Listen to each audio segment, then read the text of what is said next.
The black luxury car coughed like an old smoker, shook once, then died dramatically in the middle of a modest Lagos street. Iowa Adeyemi, 30 years old, billionaire, tech mogul, and certified enemy of inconvenience, stared at the steering wheel. "No, no, no," he said, tapping it. "You cost more than some people's houses. You cannot embarrass me like this." The car said nothing. Iowa sighed, loosened his expensive tie, and stepped out. The street was quiet, in that suspicious way Lagos streets got when trouble was nearby. He opened the bonnet and frowned like a man who had only ever seen engines in pictures. "Okay, so which one of you is the problem?" he asked the engine. From the corner of the street, Neoma watched. She was 20 years old, slim, with dark curly hair tied into a messy bun, wearing worn jeans and slippers that had clearly survived more battles than Iowa ever would. She leaned against a broken wall, chewing groundnuts, eyes sharp. Big car, big man, big trouble, she thought. Then she saw them. 3 men in black hoodies emerged like bad decisions. "Chairman," one of them called cheerfully, "you're lost." Iowa straightened slowly. "I'm not lost," he said calmly. "My car is just tired." The men laughed. "A beg, drop phone and keys," another said, "before your blood joins the gutter." Iowa raised his hand slightly. "Gentlemen, I believe we can." "Stop believing nonsense," the leader snapped, stepping closer. That was when Neoma picked up a thick wooden stick. She walked forward casually, like she was going to buy bread. "Hey," she shouted. Everyone turned. She pointed the stick at the men. "Leave that man alone before I rearrange your faces." The men froze. One whispered, "Nah, Neoma." Another hissed, "That street girl?" The third swallowed. "The one that bit someone last year?" Neoma smiled sweetly. "I still have teeth." The men backed away slowly. "Another time," the leader muttered, and they disappeared. Iowa stood there, stunned. "Did you just save my life?" Neoma shrugged. "Maybe. Depends. You annoying?" He laughed despite himself. "No, I'm grateful. Very grateful." She eyed his suit. "You look like money." "I am money," he said before thinking. She burst out laughing. "See confidence. So what are you doing in my area, Mr. Money?" "My car betrayed me." She tapped the bonnet with her stick. "Even machines get tired of rich people." Iowa laughed again, harder this time. "I'm Iowa. Neoma." He looked at her properly now, her calm strength, her fearless eyes. "Can I buy you food?" he asked. She smirked. "If you can afford it." That night, fate quietly smiled, because a billionaire had just met the one person money could never buy. Iowa's driver almost fainted when he saw his boss walking down the street, with a girl holding a stick. "Sir," the driver whispered urgently, "is this a kidnapping?" Iowa waved him off. "Relax. She saved my life. Also, she might save yours if you talk too much." Neoma raised her stick. "I don't charge extra for new victims." The driver nodded fast. "Yes, ma'am, welcome." Inside the luxury SUV, Neoma sat stiffly, hands on her lap, staring at the leather seats like they might bite her. "So," Iowa said casually, "you okay?" She tapped the seat. "This chair is softer than my future." He laughed. "Don't worry, you're safe." She squinted at him. "You're not planning to sell my kidney, right?" Iowa gasped. "Madam, I already have money. Why would I need yours?" She nodded. "Good, because I'm using mine." The gate opened slowly. Neoma's jaw dropped. "Is this one house or estate?" "One house," Iowa replied. "I just like space." She pointed at the chandelier inside. "If I sneeze here, will they find me?" Iowa laughed. "Only if you break something." She whispered, "Then I won't breathe." A maid approached. "Welcome, sir." Neoma froze. "Wait, people greet you inside your house?" Iowa smiled. "Yes." She leaned close. "If I shout, will echo answer?" "Yes." She tested it. "Hello?" The echo answered. She jumped. "Okay, this house is haunted." Later that night they ate together. "Why did you help me?" Iowa asked. She shrugged. "I don't like seeing people suffer, rich or poor." He watched her quietly. "You're calm," he said. "Strong, intelligent." She frowned. "You sound like you're about to propose." He smiled softly. "Not yet." She rolled her eyes. "Good. I'm still adjusting to chairs. As Neoma lay on a soft bed for the first time in her life, she whispered, God, please don't let this be a dream. Bayawa stood outside her door, smiling, because the girl from the street had already walked into his heart, without knocking. Neoma woke up screaming. Jesus! Bayawa almost broke the door running. What happened? He shouted. Fire? Thief? Ghost? She sat up, breathing hard, clutching the bedsheet. I thought the bed swallowed me. Bayawa blinked. The bed? She nodded seriously. It's too soft. I slept and didn't feel my body again. I thought I died. He burst out laughing. Neoma, relax. That's memory foam. She stared at him. So this mattress remembers people? Yes. She slid off the bed carefully. Then it has remembered my suffering. Learning the billionaire's world downstairs, Neoma nearly fought the automatic lights. Why is the house greeting me by itself? Bayawa grinned. It senses movement. She stepped back. Abeg, tell it not to sense me too much. I'm not used to attention. At breakfast, she stared at the spread of food. Is this wedding or morning? Bayawa chuckled. Just breakfast. She counted quietly. Rice, eggs, fruits, juice. In my life, breakfast used to be hope. He watched her eat, trying not to stare. You don't have to rush, he said gently. She slowed down. Sorry. Street habit. If you don't eat fast, hunger will change its mind. The staff whispered when she passed. Is she a guest? Or madam? Or charity case? Neoma leaned close to Bayawa. They are discussing me like TV series. Bayawa smiled calmly. Ignore them. If they talk too much, I'll shout action. Bayawa noticed small things. How she spoke politely to the cleaners. How she thanked the security guards. How she laughed without shame. One evening, they sat on the balcony watching Lagos lights. You're too calm for someone who's been through so much, he said. She shrugged. If I cry every day, I'll drown. His heart clanged. You're strong. She smirked. I had no choice. One night the generator failed. The house went dark. Ah, Neoma shouted. This house has fainted. Bayawa laughed. Relax.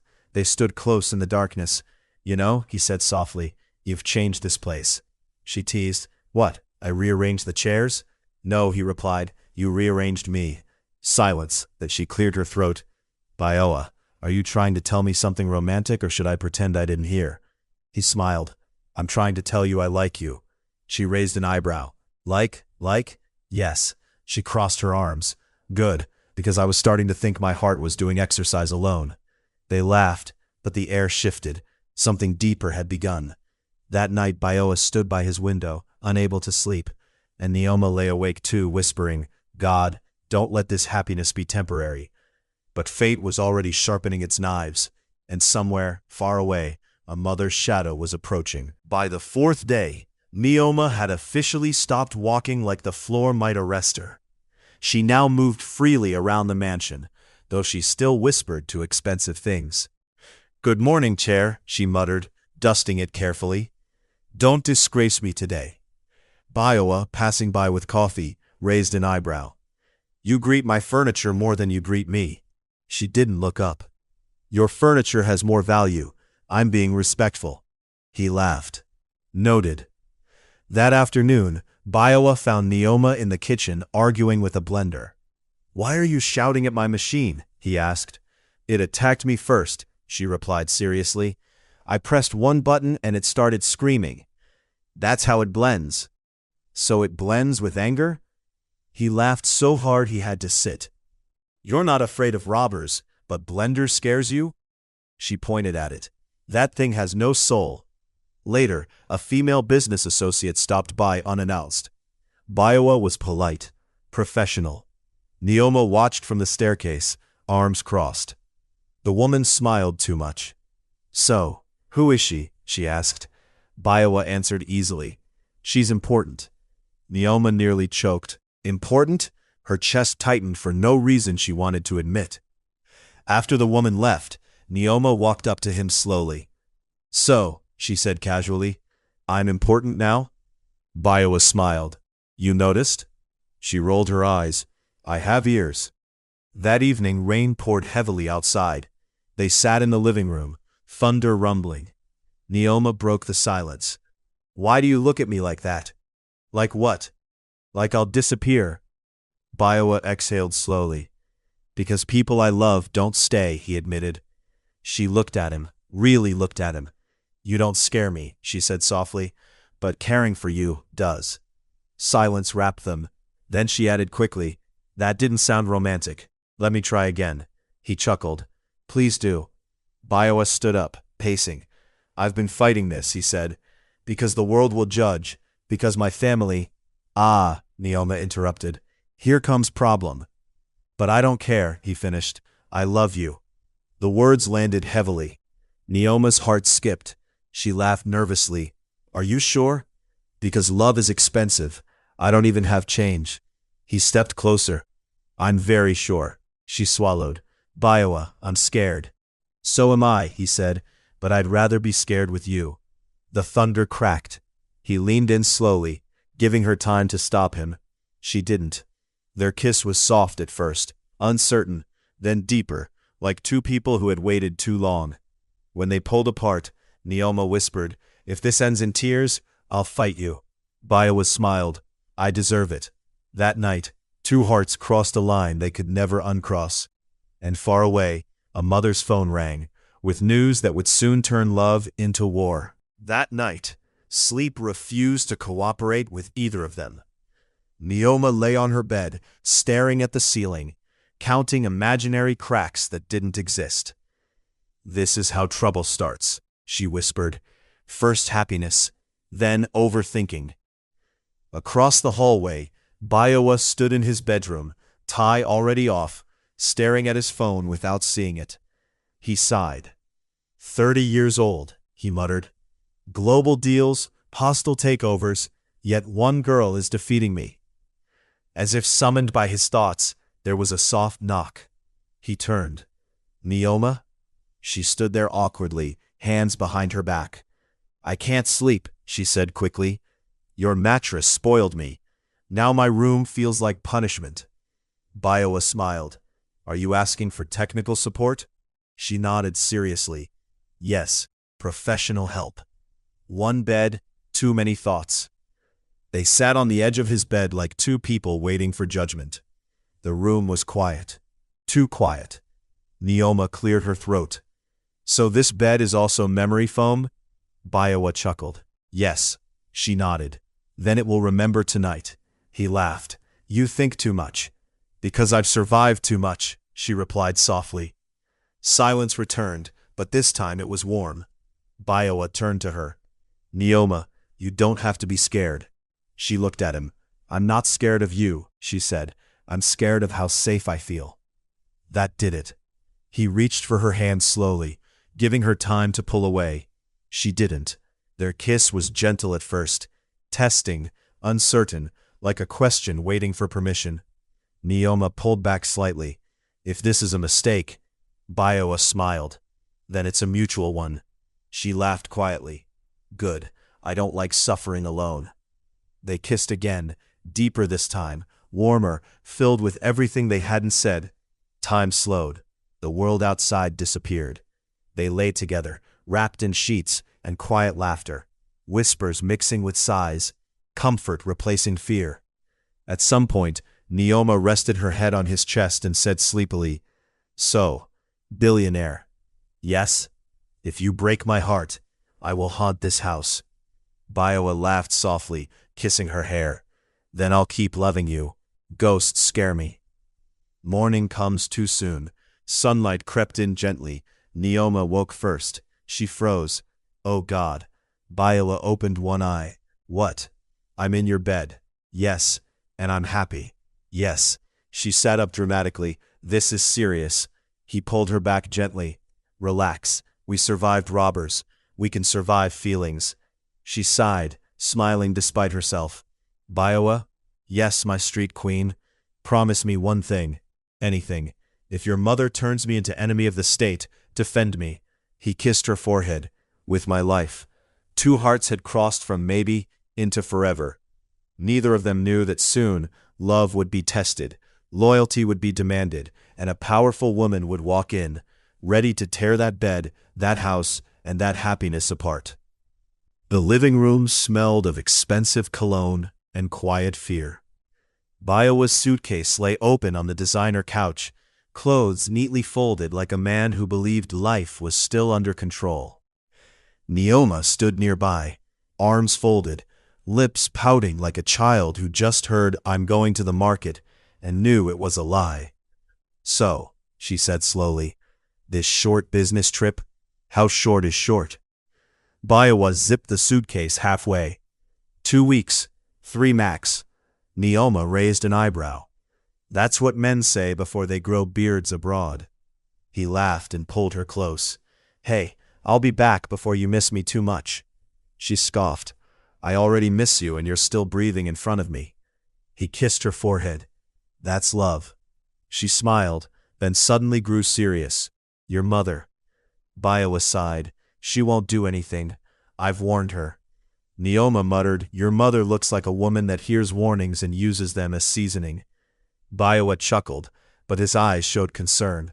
He reached into his drawer and brought out a thick envelope and a card. "This is for you," he said, handing them to her. "For food, clothes, anything you need." Neoma opened it and gasped. "Biowa, this money can buy a small village." "Good," he said calmly. "Buy comfort." She shook her head. "I've never held this much money without police nearby." He laughed. "And this card gives you access to the house account. You're in charge." She froze. "Me?" "Yes, you're the madam of the house." She looked around the luxury living room dramatically. "So if I eat cake for breakfast?" Allowed. "Sleep till noon?" Encouraged. "Talk back to the cook?" Expected. She laughed and hugged him tightly. "Just come back safe." He held her close. "I promise." Departure day. At the airport, Neoma held his hand like Lagos traffic was about to steal him. "Call me," she warned. "I will." "Video call." "Yes. Don't forget my face." "Impossible." She sighed. "Okay, don't forget your face here." He kissed her softly and walked away. Neoma watched until he disappeared, her heart doing backflips and somersaults at the same time. Days later, the quiet before the thunder. Back at the mansion, Neoma moved around comfortably. She supervised cleaners like a boss. She tried cooking and almost burned the kitchen. "Sorry, God," she muttered, opening windows. She laughed alone, talked to herself, and waited for Biowa's calls every night. Life felt peaceful, too peaceful. One afternoon, the gates screeched open. A black luxury car drove in like it owned the compound. Neoma frowned. "Who is that?" The door burst open. Enter Mrs. Biowa Adeyemi. Behind her, Clara wearing sunglasses bigger than her future happiness. Mrs. Biowa stepped inside and stopped dead. She looked around. No Biowa, no male presence, only Neoma, sitting comfortably on the sofa, pressing her phone. Her lips curled. "So," Mrs. Biowa said slowly, "my son has finally traveled and left you in charge?" Neoma stood quickly. "Good afternoon, Ma," Biowa scoffed. "Afternoon? I see you're very settled." Clara laughed softly. "She even looks like she owns the place." Neoma smiled politely. "He asked me to take care of the house." Mrs. Biowa laughed, sharp and bitter. "Care or control?" Neoma swallowed. "He'll be back soon."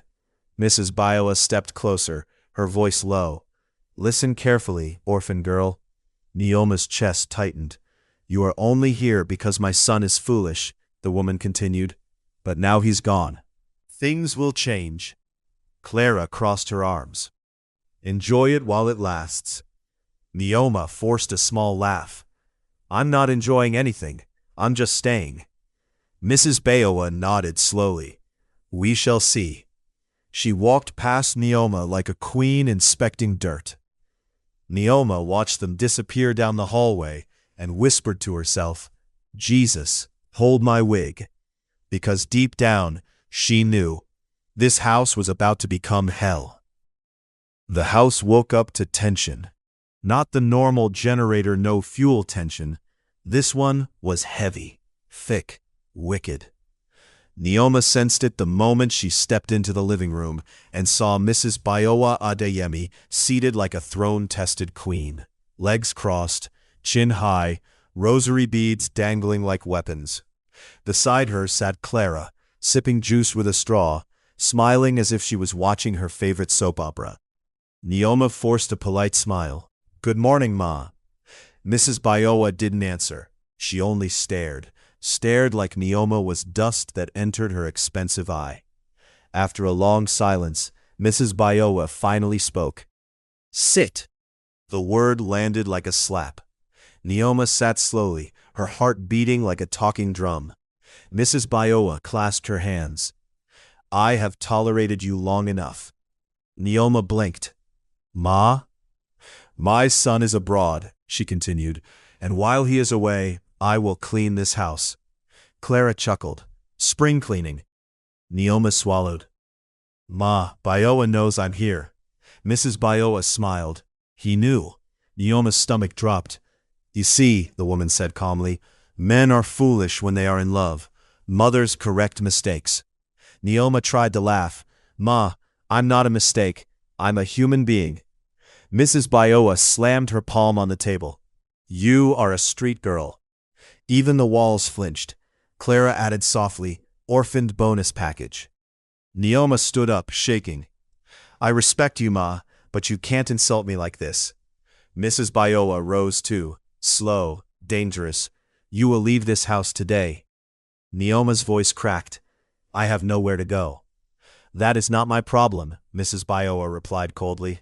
"You should have thought of that before opening your legs." The words hit harder than a slap. Neoma gasped. "That is your son you're insulting too." Mrs. Biowa laughed. "My son will marry Clara." Clara straightened proudly. "We already discussed names of our future children." Neoma scoffed through tears. "Madam, even unborn children are now informed." Mrs. Biowa's eyes darkened. "Enough." She snapped her fingers. 2 security men appeared. Neoma panicked. "Ma, please, let me call Biowa." Mrs. Biowa stretched out her hand. "Your phone." Neoma hesitated. "Now." With trembling hands, she gave it over. Mrs. Biowa collected the envelope of money Biowa left. "And this," Neoma cried out. "That money is mine." Mrs. Biowa leaned close. "Everything you have is from my son, and you are leaving with nothing." Clara stood up, pretending concerned. "Don't worry, dear. Poverty is familiar to you." Neoma wiped her tears angrily. "You will never know peace." Mrs. Biowa smiled. "Threats from beggars don't scare me." She pointed to the door. "Leave Lagos. If I ever see you near my son again," she paused, "you will disappear." Neoma froze. The gate opened. Neoma stepped out barefoot, carrying only the clothes on her body. As the gate slammed shut behind her, she whispered to herself, broken but defiant, "God, this woman thinks she has won." Inside the house, Clara laughed happily. "Finally, the house smells rich again." Biowa sat back down calmly. "Now let's wait for my son to forget her." Outside, Neoma walked the streets of Lagos, homeless, heartbroken, and unknowingly carrying the seed that would shake this family forever. And somewhere far away, Biowa slept peacefully, unaware that his world had just been destroyed. The streets of Lagos were merciless that morning.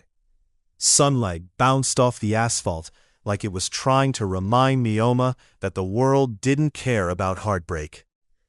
She walked barefoot, clutching the small bag she had managed to salvage from the mansion. "Okay, Neoma," she muttered, "today we survive, and maybe find something to eat that doesn't taste like cement." A man selling roasted plantain passed by. "Ma, fried plantain?" he called. She shook her head. "Not today. I think I'm allergic to poverty." A group of boys laughed at her muttering, but Neoma ignored them. She had bigger problems. She found a quiet corner behind an incomplete building and sat down, trying to think of her next move. She felt her stomach churn. "Why does it feel like I swallowed a football?" she whispered. She remembered the last days with Biowa. The closeness, the warmth, the everything. Her hand trembled as she touched her stomach. "Wait, that's impossible," she muttered. She pressed her hand harder. Her breath caught. "Oh no, no, no, no." Neoma ran through memories like a fast-forwarded movie. The night they lay together, the kisses, the laughter, the promises. Her eyes widened. I didn't. Oh God, I'm pregnant. She sank to the dusty floor, burying her face in her hands. Pregnant, with his child, the billionaire's child, and I'm on the streets, Lagos streets. Nothing, nada, just me and maybe rats as roommates. A stray dog barked nearby. Yes, I see you too, she said. Don't judge me. She tried to laugh. It came out as a strangled wheeze. Neoma looked around. She had no money, no phone, and no idea who would help her. Her stomach growled angrily. Okay, she whispered. If I survive today, I get a medal. If I survive the next 9 months, I'll need a throne. She stood up, trying to feel brave. She began walking, asking strangers for spare change. Please, just some money for food, she said politely, bowing slightly. Most ignored her. Some cursed. One old woman scowled at her and muttered, You should have stayed in your palace, girl. Neoma muttered back, Palace, I was kicked out, and my crown is broken. By mid-afternoon, she had barely enough money for a loaf of bread and a small bottle of water. She ate quietly in an abandoned construction site, sitting on a piece of plywood. Bread and water, gourmet meal, she muttered. 5-star chef would be jealous. Suddenly, a sharp pain shot through her stomach. She doubled over. Oh no, she whispered, panic rising. Am I okay? I didn't. I need a hospital. I don't even have N50. She leaned against the wall, trembling, then whispered angrily, Bayoa, why aren't you here? You're supposed to protect me. You can fly planes, but you can't fly to me? The city moved around her like she was invisible. Cars honked, children screamed, vendors shouted. But Neoma felt alone. Fine, she said finally, standing up with resolve. I'll survive. I'll eat bread, drink water, beg, crawl. I will survive. And this baby, my baby, will survive too. She adjusted her bag on her shoulder and started walking toward the bus park. Abuja, she whispered to herself.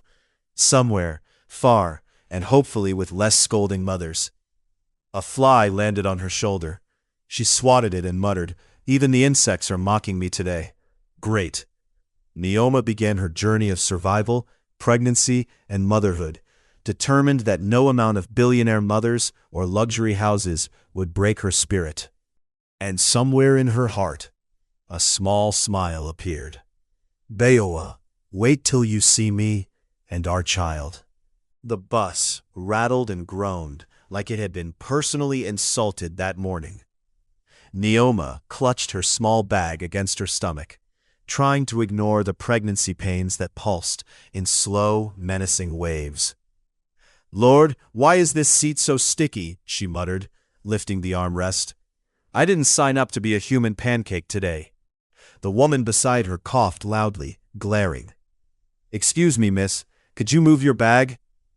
I would, ma'am, but apparently my child is part cement now, Neoma whispered under her breath, earning a small snicker from a man 2 rows back. The bus moved like it had no interest in reaching Abuja anytime soon. Every bump was a reminder that pregnancy plus poverty equals chaos. Neoma shifted uncomfortably, trying to keep her stomach from reminding her who was really in charge. Arrival in Abuja. When the bus finally screeched to a halt in Abuja, Neoma stepped onto unfamiliar streets, bright sunlight baking her dark skin. She squinted, shielding her eyes, and muttered, Okay, new city, new drama. Hopefully the drama here is cheaper. She had no home, no money, and only her wits to survive. Every step was a gamble. All right, Neoma, she whispered to her growing belly. We're on a mission. Operation, don't starve, don't get arrested, don't cry in public. A stray dog ran past, barking. Yes, I see you too, Mr. Pooch. Very helpful. Searching for shelter. She wandered the streets looking for a place to sleep. Most houses looked unwelcoming. One man told her, You can't sleep here, young lady, in a tone that suggested he already had plans to yell at someone else. Noted, she muttered. I will sleep on the grass with style. Call me Lady of the Lawn. Eventually, she found an abandoned building that smelled faintly like wet cement and old fish. It was better than nothing. She climbed in, sat on a dusty ledge, and surveyed her new palace. Welcome to Abuja, Neoma, she said to herself. Population 1. Residents, rats, flies, and hopefully a few sympathetic ghosts. Food struggles. She had little money. The nearest shop sold bread and water. Her stomach growled angrily. Fine, she said, we shall dine like queens on yesterday's bread. She tore a small piece, trying to savor it. A fly landed on it. Really? She whispered. Even you are mocking me. I swear, fly, if you eat this, I will curse your descendants. Despite the hunger, she laughed at herself. Humor had become her only shield. Pregnancy worries. A sharp cramp made her double over. She clutched her stomach. Oh no. No, not now, she groaned. I can't afford hospital bills. I can barely afford water. She pressed a hand to her belly, talking to her unborn child. Baby, don't panic. Mama's tough. Lagos made me tough. Abuja will make us slightly less broke, hopefully. Begging and hustling. The next morning, she stood on a busy Abuja street, politely asking passers-by for money. Most ignored her. One man muttered, "Go home." She bowed slightly and replied, "I would, sir, but apparently home is a concept from fairy tales, like unicorns or honesty in politics." A woman gave her 200 naira. "Bless you," Neoma said, dramatically placing her hand on her heart. "You just bought me dignity and bread. Mostly bread, but dignity counts too." Motherhood begins. As the months passed, Neoma learned to navigate the streets with her pregnancy. She discovered sleeping in abandoned buildings required strategic blanket placement. Begging required a mix of charm, dignity, and occasional sarcasm. Food had to be rationed. Breadcrumbs could feel like gourmet meals. She laughed at herself sometimes. "One day, baby, we'll eat jollof rice every day, with enough meat to choke a lion. But until then, street dining is fine." Her belly grew, her heart too. She dreamed of Bioa, wondering if he was thinking of her, searching for her, or still safely abroad, sipping champagne. Small moments of joy. Despite everything, she found small joys, watching children play in the dirt. Ah, babies playing in dirt, remind me not to let you imitate them. Hearing a bird sing.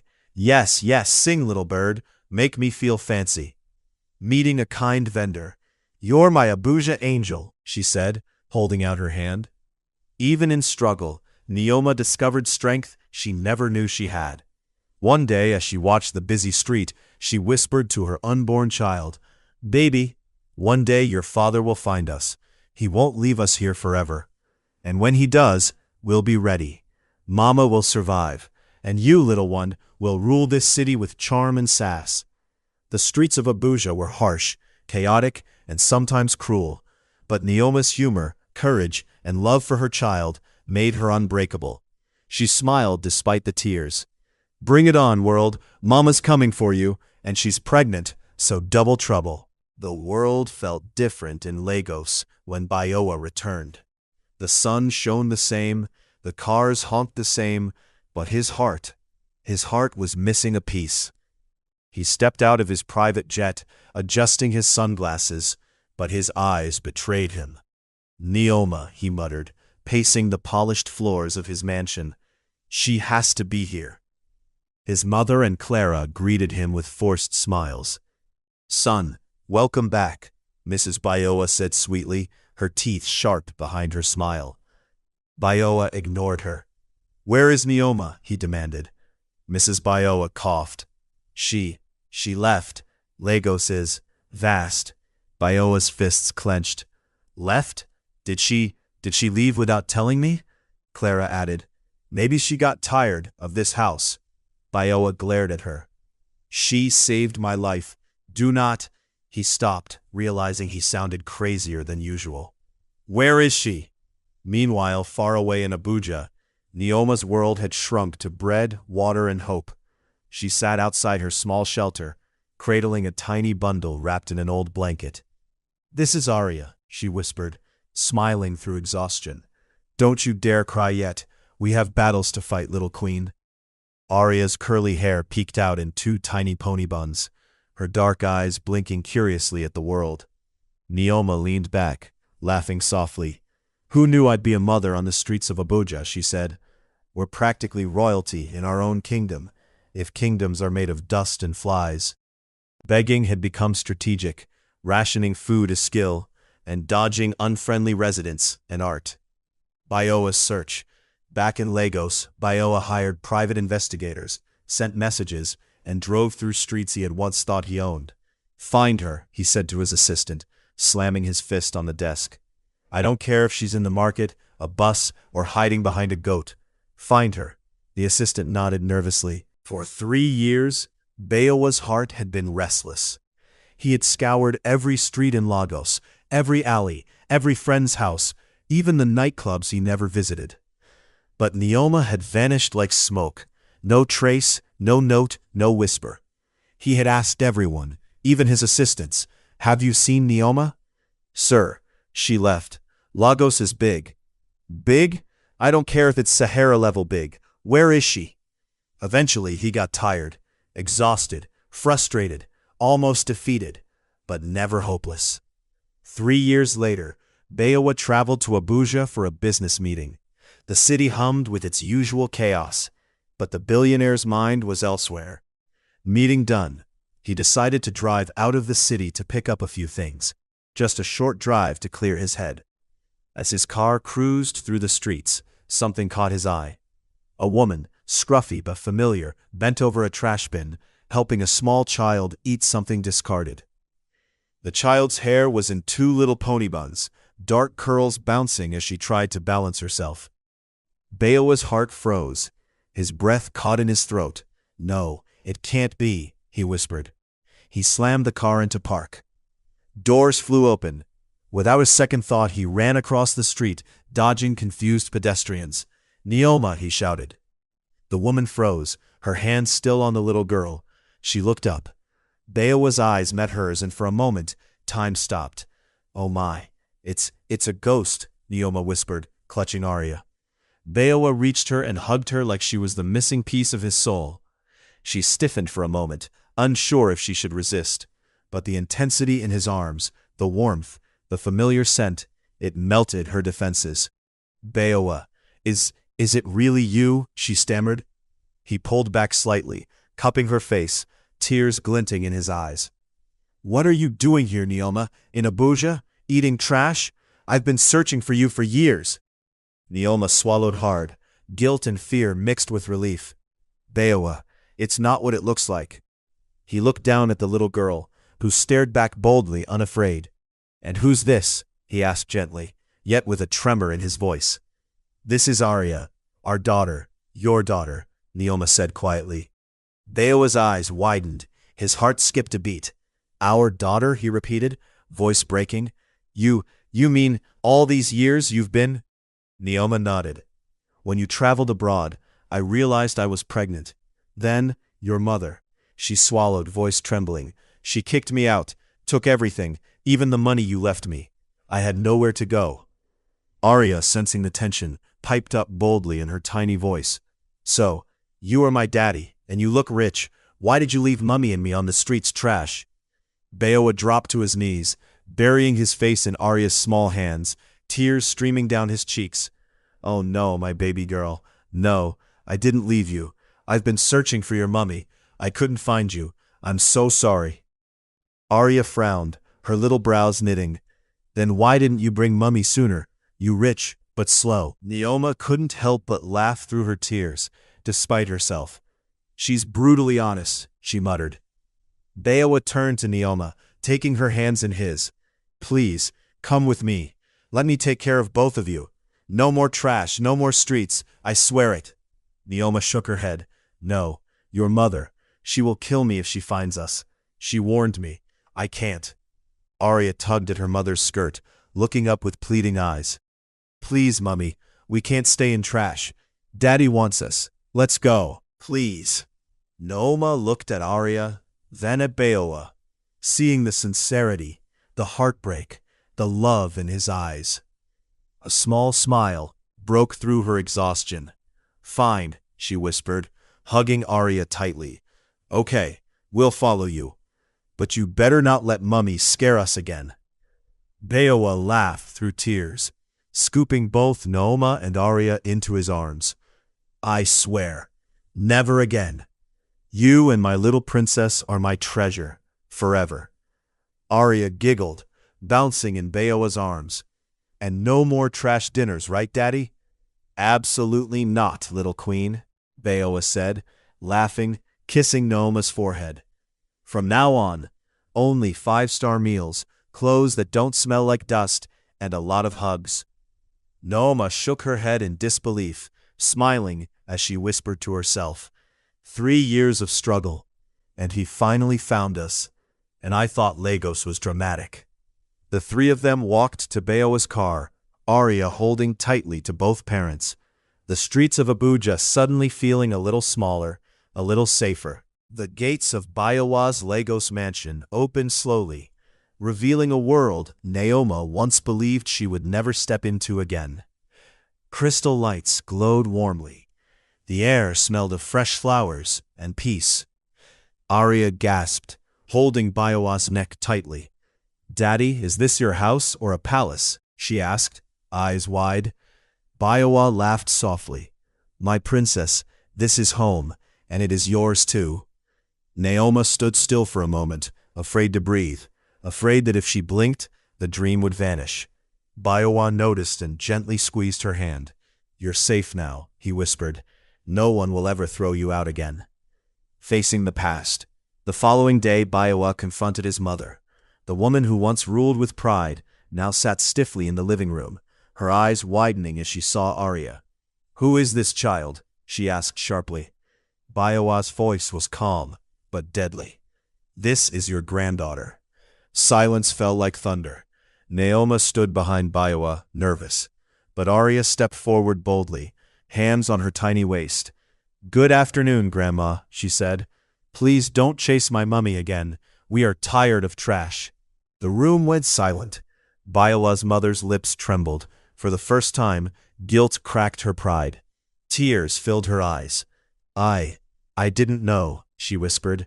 Beowa replied firmly, "You knew enough to destroy an innocent girl's life. But today, I choose love over hatred." She fell to her knees and apologized, to Naoma, to Arya, and to her son.